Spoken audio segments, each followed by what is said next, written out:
Il avait renvoyé sa femme au village après 20 ans de sacrifice. Il avait abandonné sa maîtresse avec un enfant dans les bras. Il avait menacé son propre fils pour protéger son image. Et ce matin-là, le ministre Gustave Conan se levait, boutonnait son costume 3 pièces et souriait devant son miroir comme si rien de tout ça n'existait. C'est ça qui était le plus choquant. Pas ce qu'il avait fait, mais la façon dont il dormait quand même. Pendant ce temps, de l'autre côté, Mariam et Nadia étaient assises face à l'avocat. Les documents étaient reprêts. La vidéo était prête. Les virements bancaires étaient prêts. Tout était prêt. Il suffisait d'appuyer sur un bouton.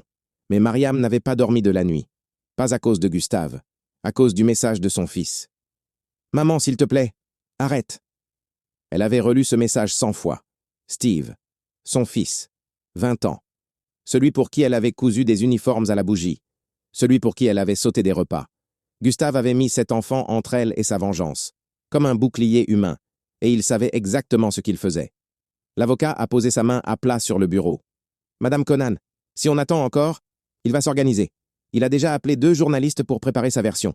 Dans 48 heures, c'est vous qui passerez pour la femme jalouse qui détruit un grand homme. » Nadia regardait Mariam sans parler. L'enfant était sur ses genoux. Ses yeux qui ressemblaient tellement à ceux de Gustave. Mariam a regardé cet enfant longtemps, et elle a pensé à quelque chose que sa mère lui disait autrefois.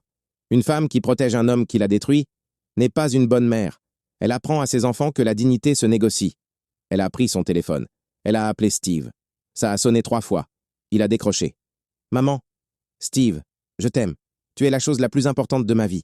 Mais je vais te demander quelque chose de difficile. » Silence de son fils. « Je vais te demander de me faire confiance. Pas à ce que tu vois. Pas à ce que ton père te dit. À moi. Est-ce que tu peux faire ça ?» Un long silence.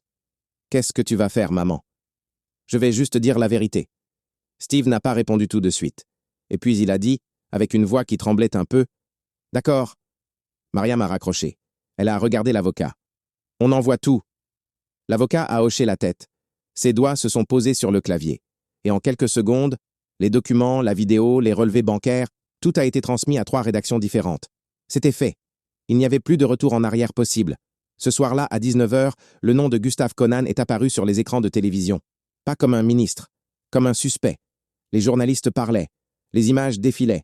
Et dans sa grande maison illuminée, Gustave regardait son propre visage à la télévision, avec les yeux d'un homme qui vient de comprendre que tout s'effondre. Il a appelé Mariam. Elle n'a pas décroché. Il a rappelé. Elle n'a pas décroché. Il a envoyé un message. « Tu es en train de détruire ta propre famille. » Elle a lu le message. Elle a posé le téléphone. Et pour la première fois depuis des semaines, elle a dormi. Profondément. Paisiblement. Comme quelqu'un qui a enfin posé un poids qu'il portait depuis trop longtemps. Mais ce que Mariam ne savait pas encore, c'est que Gustave avait un dernier plan. Un plan que personne n'avait vu venir. Un plan qui allait utiliser la personne à laquelle Mariam tenait le plus au monde. Fin de l'épisode 5.